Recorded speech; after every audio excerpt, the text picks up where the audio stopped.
और केंद्रीय गृह मंत्री अमित शाह नरेला में इस वक्त मौजूद हैं। क्या कुछ कह रहे हैं आपको सुनवाते हैं। संजीव शर्मा जी, मोहन भारद्वाज जी, नीलदमन खत्री जी, मुकेश मान जी, वेदपाल मान जी, और आज जिनको जिताने के लिए मैं यहां आया हूं, हमारे लोकप्रिय प्रत्याशी भाई राजकरण खत्री जी के लिए जोर से ताली बजाइए जरा। और आज नरेला की इस धरती पर उपस्थित सभी भाइयों, बहनों, माताओं और मेरे जिगर के टुकड़े जैसे युवा मित्रों, आप सभी को राम राम।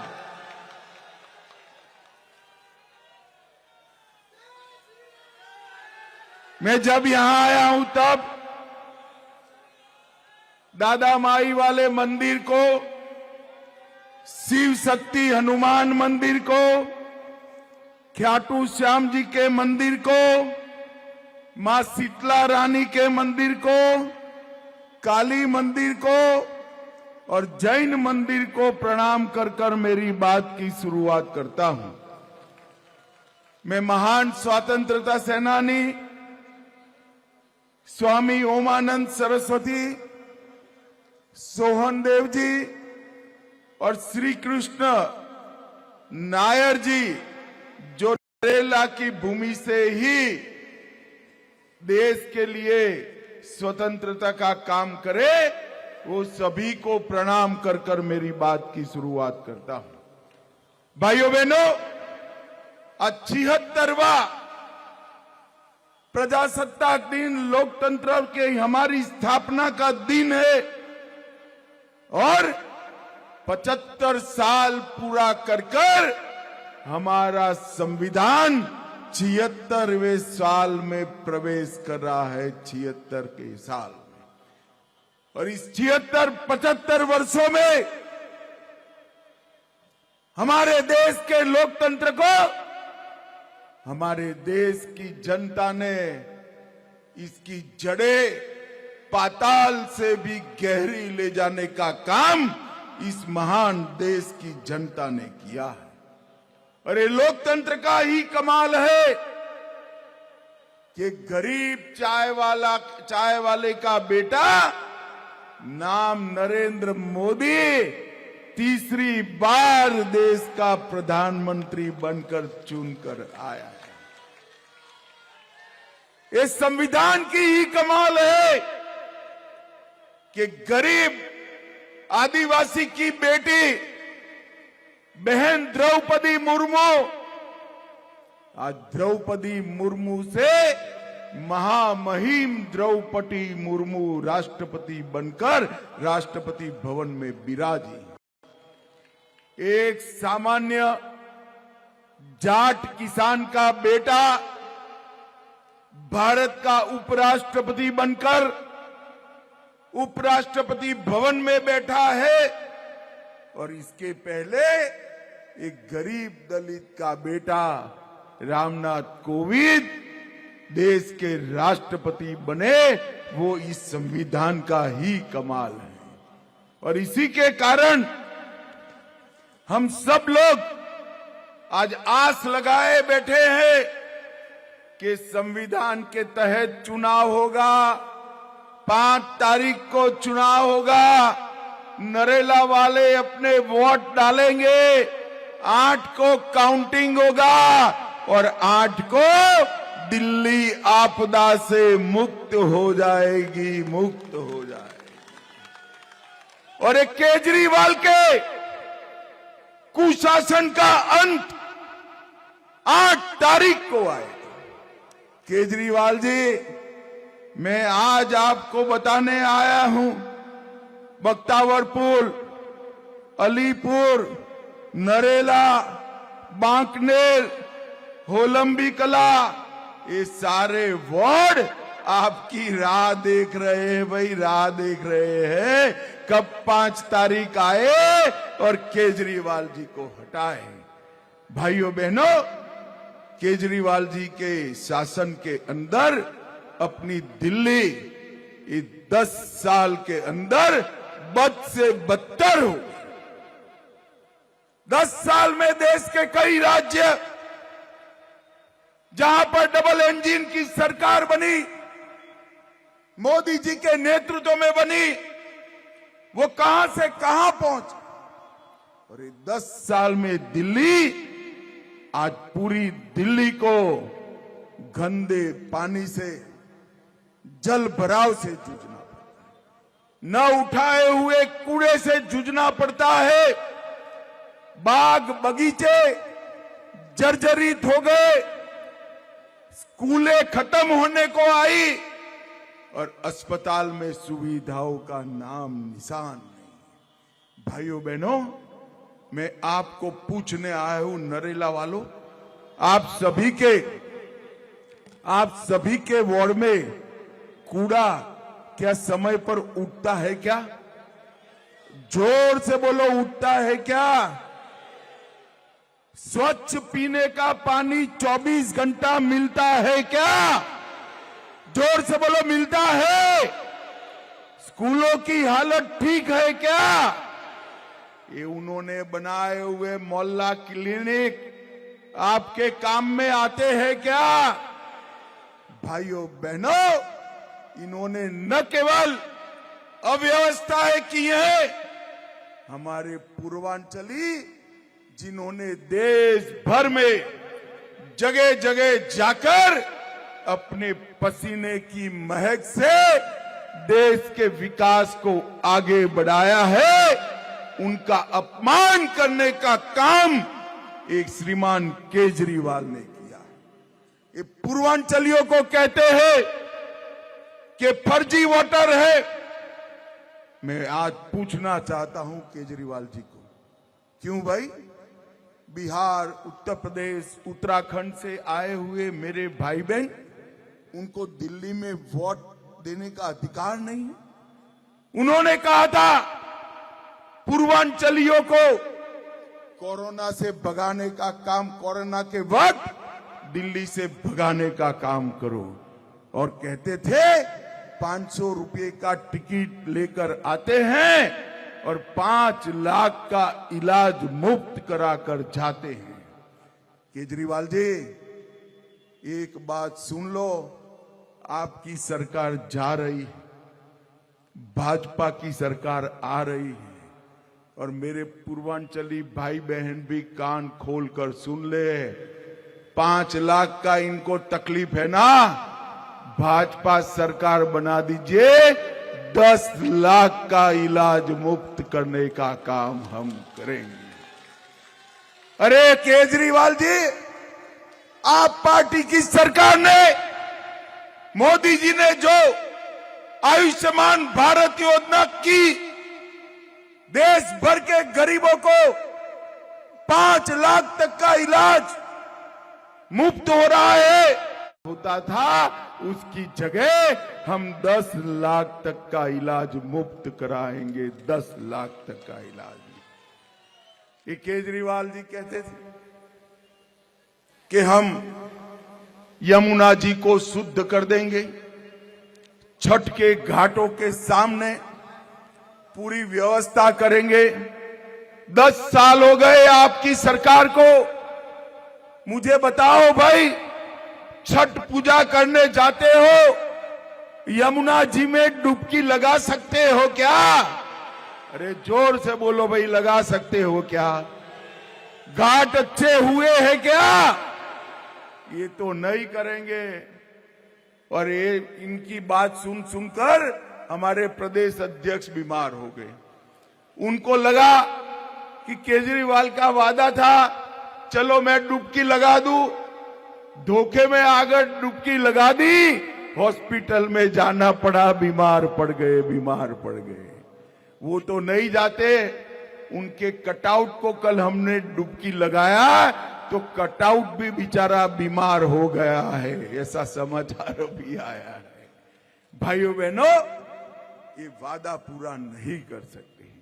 इन्होंने झूठ बोलकर वोट बटोर लेना और आगे बढ़ते रहना, यही काम उन्होंने किया है। ये आम आदमी पार्टी, इसका मतलब है अवैध आमदनी वाली पार्टी का नाम है आम आदमी पार्टी, अवैध आमदनी वाली पार्टी। दिल्ली के पैसे से पंजाब का चुनाव लड़ते हैं, दिल्ली से कमाए हुए पैसों से गुजरात का चुनाव लड़ने जाते हैं, दिल्ली के कमाए हुए पैसों से वो गोवा का चुनाव लड़ने जाते हैं। अभी अभी एक ऑडियो टेप लीक हो गया, कांग्रेस पार्टी ने किया, मगर केजरीवाल जी ने और यहां के उनके प्रत्याशी ने इसको डिनाई नहीं किया है। यहां के प्रत्याशी चले गए केजरीवाल जी के पास और उन्होंने सिसोदिया जी को कहा कि भाई शराब नीति मत लागू करो, यहां शराब की दुकानें बढ़ जाएगी। तो सिसोदिया जी ने कहा पंजाब, गोवा और गुजरात में चुनाव लड़ना है, पैसे कहां से आएंगे? और इस राज्य के शिक्षा मंत्री ने दिल्ली की स्कूलों के पास, मंदिरों के पास, गुरुद्वारों के पास शराब की दुकानें खोली, युवा पीढ़ी को बर्बाद करने का काम किया, हजारों करोड़ रुपए का भ्रष्टाचार किया और अंत में बड़े मियां छोटे मियां दोनों जेल में चले गए, जेल में चले गए। और भाइयों बहनों, 1 साल हो गया, सुप्रीम कोर्ट ने बेल करी तो कहते हैं हमें क्लीन चिट मिल गया। केजरीवाल जी, बेल एक क्लीन चिट नहीं होता है, अभी तो पूरी ट्रायल बाकी है, आपको ट्रायल फेस करना है, ढंग की तैयारियां लंबे समय की कर लेना।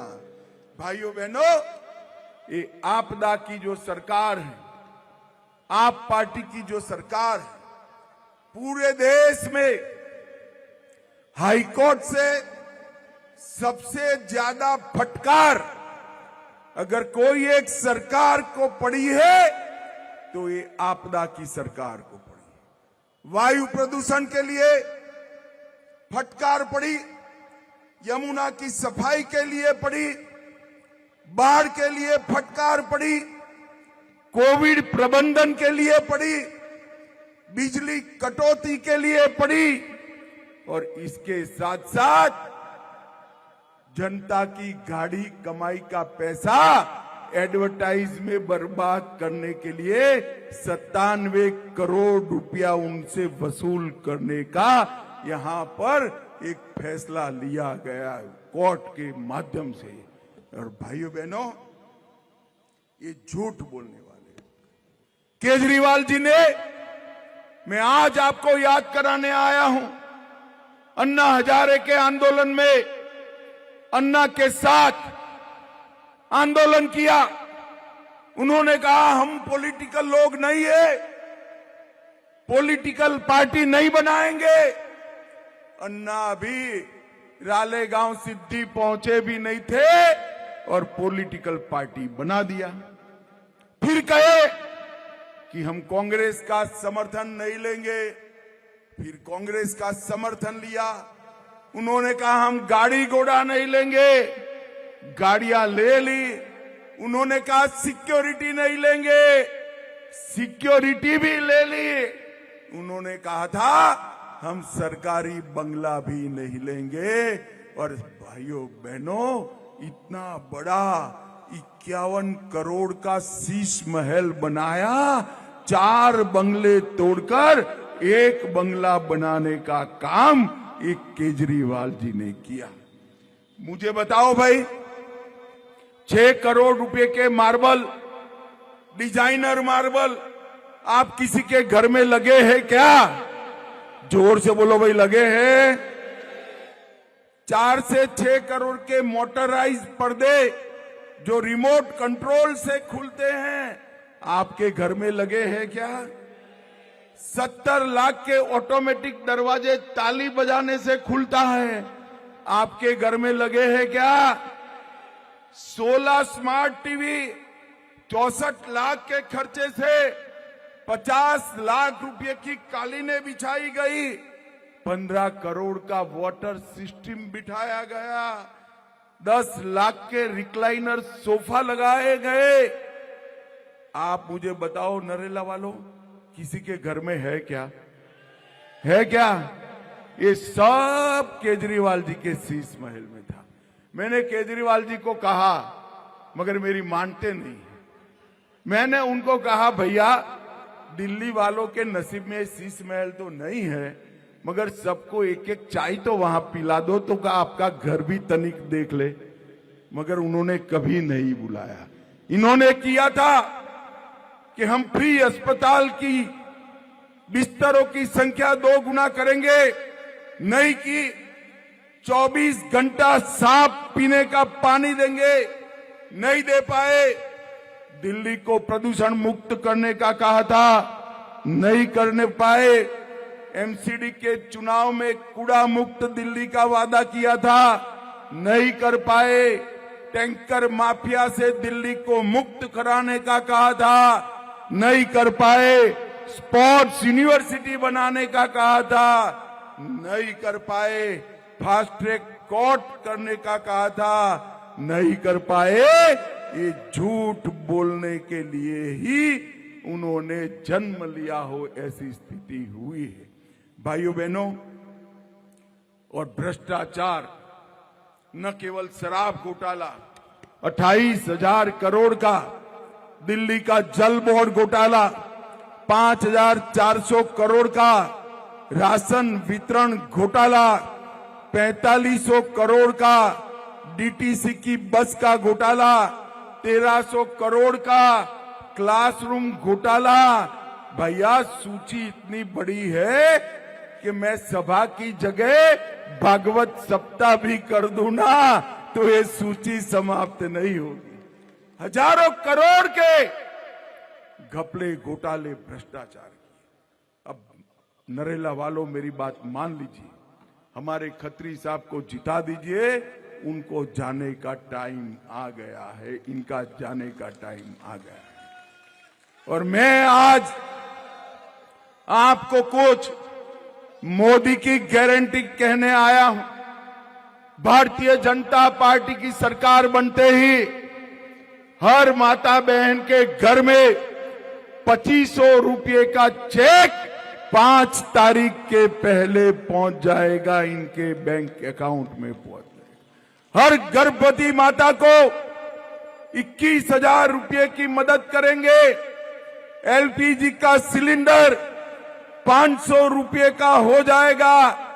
पहली ही कैबिनेट में आयुष्मान भारत योजना दाखिल कर गरीबों के लिए 10 लाख तक का ऑपरेशन सहित सारा इलाज मुफ्त में करने का काम ये भारतीय जनता पार्टी की सरकार करेगी।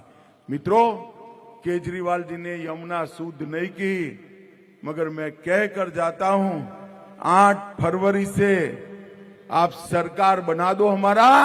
8 फरवरी से 3 साल में यमुना रिवर फ्रंट बनाकर यमुना जी को शुद्ध करने का काम भारतीय जनता पार्टी करेगी। वरिष्ठ नागरिकों का, विधवाओं का हम पेंशन बढ़ाएंगे। गरीबों के लिए 5 रुपये में पूरी थाली की व्यवस्था करेंगे। इसके साथ साथ ऑटो टैक्सी चालकों का 10 लाख का जीवन बीमा और 5 लाख का दुर्घटना बीमा करेंगे। सभी 1700 अनधिकृत कॉलोनियों को पूरा मालिकी का अधिकार देने का काम भारतीय जनता पार्टी करेगी। 13,000 दुकानों को हम फ्री करेंगे। L&O में सभी लीज होल्ड संपत्तियों को फ्री होल्ड में बदलेंगे। शरणार्थियों को, पाकिस्तान से आए हुए हिंदू बौद्ध सिख शरणार्थियों को फ्री होल्ड संपत्ति देने का काम करेंगे। और भाइयों बहनों, मैं आपको वादा कर कर जाता हूं, आप भारतीय जनता पार्टी को जिता दो, 2 साल में ही हम दिल्ली को बांग्लादेशी और रोहिंग्याओं से मुक्त कराने का काम करेंगे। मोदी जी जो कहते हैं वो करते हैं।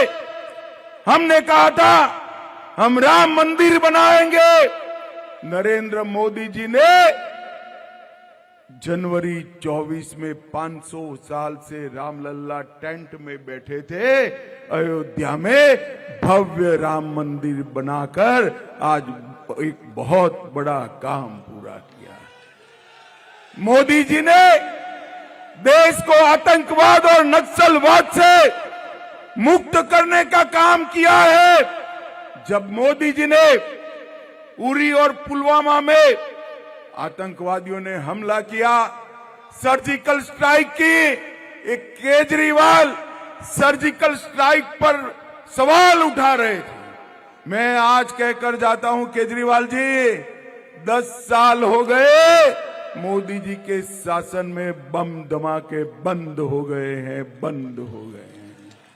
और डेट लिख कर रखना नरेला वालों, 31 मार्च 2026 को इस देश से नक्सलवाद हमेशा के लिए समाप्त हो जाएगा। मोदी जी ने देश को सुरक्षित करने का काम किया है। मोदी जी ने ट्रिपल तलाक को हटाने का काम किया है।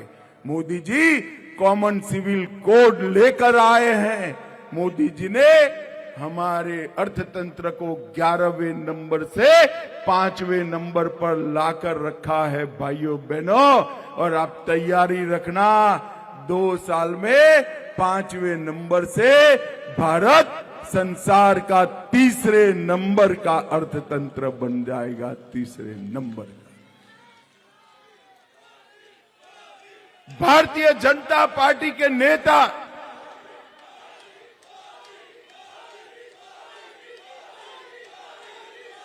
बोलो भारत माता की।